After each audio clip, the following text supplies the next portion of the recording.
चलो सबसे पहले हम समझेंगे, है ना, लेंस सूत्र क्या होता है। समझ में आ रहा है? लेंस सूत्र क्या होता है? आपका चैप्टर का नाम है प्रकाश का परावर्तन। इसमें आज हम लोग फिजिक्स में लेंस सूत्र को समझेंगे। लेंस सूत्र जो है वो 1/v माइनस 1/u बराबर 1/f होता है। ये लेंस सूत्र है, ठीक है। यहाँ पर आप क्या देख रहे हो, यहाँ v है, v जो है आपका प्रतिबिंब, v प्रतिबिंब की दूरी है, u क्या है, तो u वस्तु की दूरी है, और f क्या है, f फोकस दूरी है।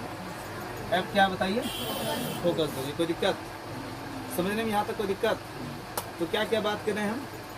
v इसमें प्रतिबिंब की दूरी है, u वस्तु की दूरी है, और f क्या है, फोकस दूरी है। और ये लेंस सूत्र है।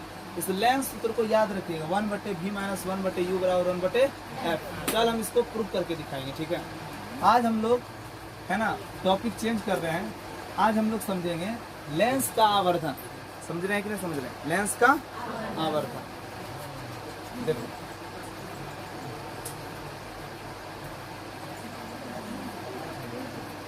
ये कल देख लिए थे हम लोग। लेंस का आवर्धन सिद्ध करना है आपको। m बराबर 1 माइनस v/f, m बराबर 1 माइनस v/f। ये लेंस आवर्धन सूत्र है, इसको हमें सिद्ध करना है, ठीक है। कैसे प्रूफ होगा यहाँ ध्यान दीजिए। सबसे पहले तो आपको हम फिगर समझा रहे हैं, फिगर समझो। ये जो है आपका उत्तल लेंस है। ये कौन लेंस है? उत्तल लेंस है, समझे। और ये इसका प्रकाशिक केंद्र है, ऑप्टिकल सेंटर है, प्रकाशिक केंद्र है। लेंस का ये गोलीय सतह है। इस गोलीय सतह का केंद्र इधर बनेगा, जो कि लेंस का वक्रता केंद्र कहलाएगा, C1 हो गया। लेंस का एक गोलीय सतह ये है, केंद्र इधर बनेगा, तो लेंस का वक्रता केंद्र इधर हो गया, C2। दोनों वक्रता केंद्र को मिलाने वाली रेखा, दोनों वक्रता केंद्र को मिलाने वाली रेखा लेंस का मुख्य अक्ष कहलाती है। लेंस का क्या कहलाती है? मुख्य अक्ष कहलाती है। ये जो रेखा आप देख रहे हो, ये लेंस का मुख्य अक्ष है। ये C1 वक्रता केंद्र है ना, और C2 वक्रता केंद्र है। दो वक्रता केंद्र है, क्योंकि इसमें दो गोलीय सतह है, तो दोनों गोलीय सतह का अलग अलग केंद्र है, जिसको हम वक्रता केंद्र कहते हैं, ठीक है। समझिए, ये लेंस का क्या है, फोकस F1 हो गया, और लेंस के उस पार भी फोकस होगा F। बात समझ में आ रहा है कि नहीं? चलो देखो, हमने वस्तु को खड़ा कर दिया। यहाँ पर हमने वस्तु को खड़ा कर दिया है। ए भी मान लीजिए वस्तु है। ए भी क्या है? ए भी वस्तु है। वस्तु से जो किरण आती है वो मुख्य अक्ष के समांतर जाएगी कि नहीं जाएगी? वस्तु से जाने वाली जो किरण है वो मुख्य अक्ष के क्या है? समांतर। मुख्य अक्ष के समांतर किरण गई, और चूंकि उत्तल लेंस है तो क्या हो जाएगा बताइए? लेंस में अपवर्तन होने के बाद लेंस के उस पार फोकस से होकर गुजर जाएगी किरण। लेंस के उस पार किधर से होकर गुजर जाएगी? फोकस से होकर के किरण गुजर गई ना। एक किरण तो ये हुआ। दूसरा किरण क्या होगा? प्रकाशिक केंद्र से होकर के गुजरेगी। देखो, ये ऑप्टिकल सेंटर है, और ये जो है किरण गुजरी कहाँ से? प्रकाशिक केंद्र से होकर के गुजरी। प्रकाशिक केंद्र से होकर के गुजरी। दोनों किरण एक दूसरे को जिस बिंदु पर काटी, उस बिंदु पर प्रतिबिंब बन जाएगा। ये बन गया आपका लेंस का प्रतिबिंब। ये है लेंस का प्रतिबिंब। ये प्रतिबिंब आपका वास्तविक बना है, इसलिए ये उल्टा है। प्रतिबिंब का नाम है A'। प्रतिबिंब का क्या नाम है? A'। बस समझ में आ रहा है? तो यहाँ पर लिखोगे, क्या लिखोगे? लिखोगे उत्तल लेंस में,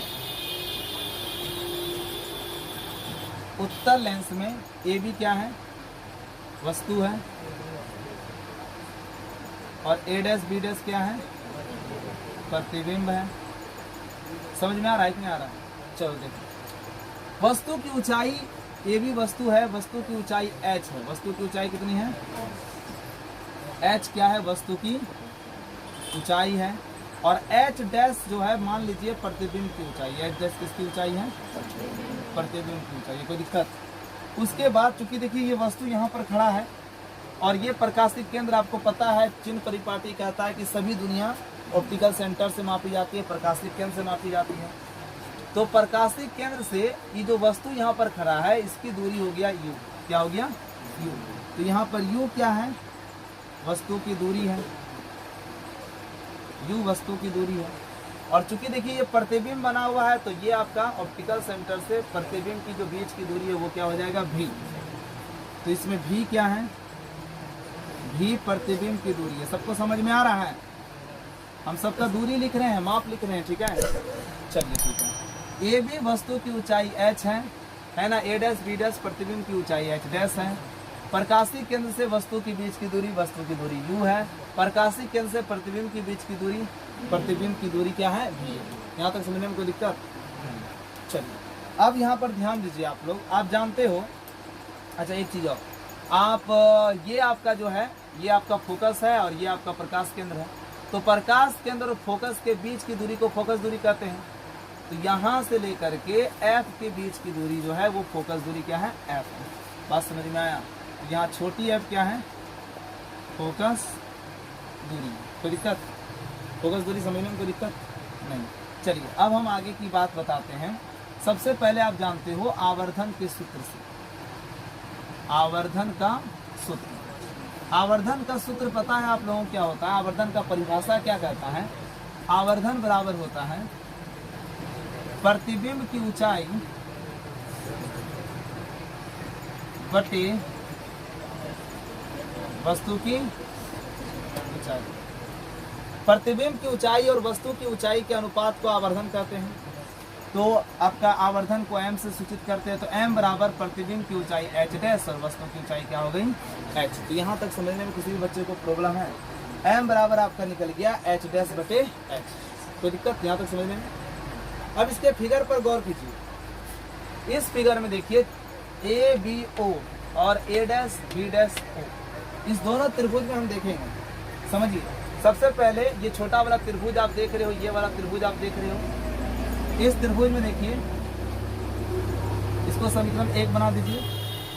त्रिभुज ए डैश बी डैश ओ तथा त्रिभुज ए बी ओ में, त्रिभुज किसमें, ए बी ओ में, दोनों त्रिभुज में देखो। इस दोनों त्रिभुज को हम समरूप बताने वाले हैं, समरूप बताने वाले हैं। कैसे? तो देखो ये कोण 90 डिग्री हो गया और ये भी कोण कितना डिग्री हो गया, 90 डिग्री। कोई दिक्कत?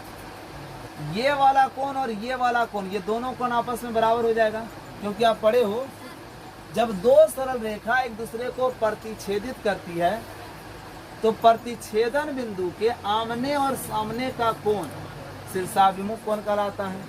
आमने और सामने का कोण क्या कहलाता है, शीर्षाभिमुख कोण कहलाता है, कहलाते हैं ना। और शीर्षाभिमुख कोण आपस में क्या होता है, बराबर होता है। इसलिए बताओ क्या होगा, इसलिए ये कोण और ये कोण आपस में बराबर हो गया। देखो ये भी एक सरल रेखा, ये भी एक सरल रेखा, दोनों एक दूसरे को इस बिंदु पर काट रही है, इसलिए ये दोनों शीर्षाभिमुख कोण होंगे। एक बात। दूसरी बात, ये 90 और वो 90, तो डबल ए समरूपता प्रतिबंध से, तो हम लिख देंगे डबल ए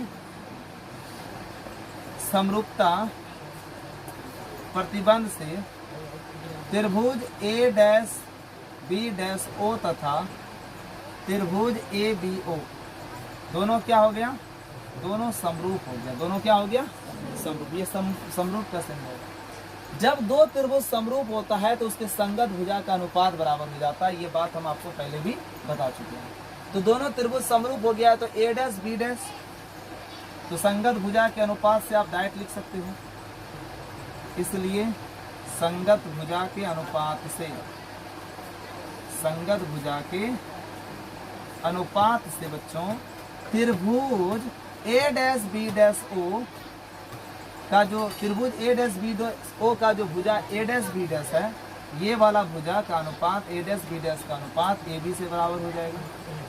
और दूसरा दूरी ओ से लेकर के बी डैश की दूरी बटे ओ से लेकर के बी की दूरी, दोनों क्या हो जाएंगे, आपस में बराबर हो जाएंगे। यहाँ तक समझने में किसी बच्चे को प्रॉब्लम है तो नहीं। चलिए आगे बढ़ जाओ। अब यहाँ पर ध्यान दीजिए सर, ए डैश बी डैश की लंबाई कितनी है, एच डैश ना, तो मैं लिखूंगा एच डैश बटे ए बी की लंबाई H is equal to O B dash की लंबाई कितनी है बच्चों, यू, यू, और ओ डैश बी डैश की लंबाई, ओ डैश बी डैश की लंबाई भी है ना, ओ बी डैश की लंबाई भी है और ओ बी की लंबाई कितनी है, यू है। लिख दिए, सबका मान बैठा दिए।